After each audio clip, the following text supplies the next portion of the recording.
इस दुनिया में कर्म को मानने वाले लोग कहते हैं भाग्य कुछ नहीं होता, और भाग्यवादी लोग कहते हैं किस्मत में जो कुछ लिखा होगा वही होकर रहेगा। यानी इंसान कर्म और भाग्य इन दो बिंदुओं की धुरी पर घूमता रहता है और एक दिन इस जग को अलविदा कहकर चला जाता है।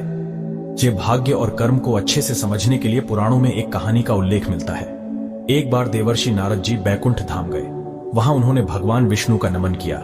नारद जी ने श्रीहरि से कहा, प्रभु, पृथ्वी पर अब आपका प्रभाव कम हो रहा है। धर्म पर चलने वालों को कोई अच्छा फल नहीं मिल रहा, जो पाप कर रहे हैं उनका भला हो रहा है।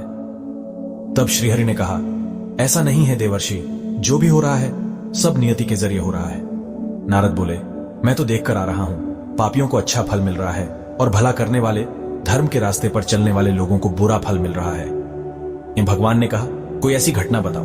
नारद ने कहा, अभी मैं एक जंगल से आ रहा हूं। वहां एक गाय दलदल में फंसी हुई थी। कोई उसे बचाने वाला नहीं था। तभी एक चोर उधर से गुजरा। गाय को फंसा हुआ देखकर भी नहीं रुका। वह उस पर पैर रखकर दलदल लांग कर निकल गया। आगे जाकर चोर को सोने की मोहरों से भरी एक थैली मिली। थोड़ी देर बाद वहां से एक वृद्ध साधु गुजरा। उसने उस गाय को बचाने की पूरी कोशिश की। पूरे शरीर का जोर लगाकर उस गाय को बचा लिया, लेकिन मैंने देखा कि गाय को दलदल से निकालने के बाद वह साधु आगे गए तो एक गड्ढे में गिर गए। प्रभु, बताइए यह कौन सा न्याय है? नारद जी की बात सुन लेने के बाद प्रभु बोले, यह सही ही हुआ।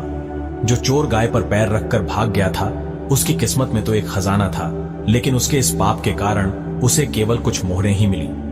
वहीं उस साधु को गड्ढे में इसलिए गिरना पड़ा क्योंकि उसके भाग्य में मृत्यु लिखी थी, लेकिन गाय को बचाने के कारण उसके पुण्य बढ़ गए और उसकी मृत्यु एक छोटी सी चोट में बदल गई। इंसान के कर्म से उसका भाग्य तय होता है।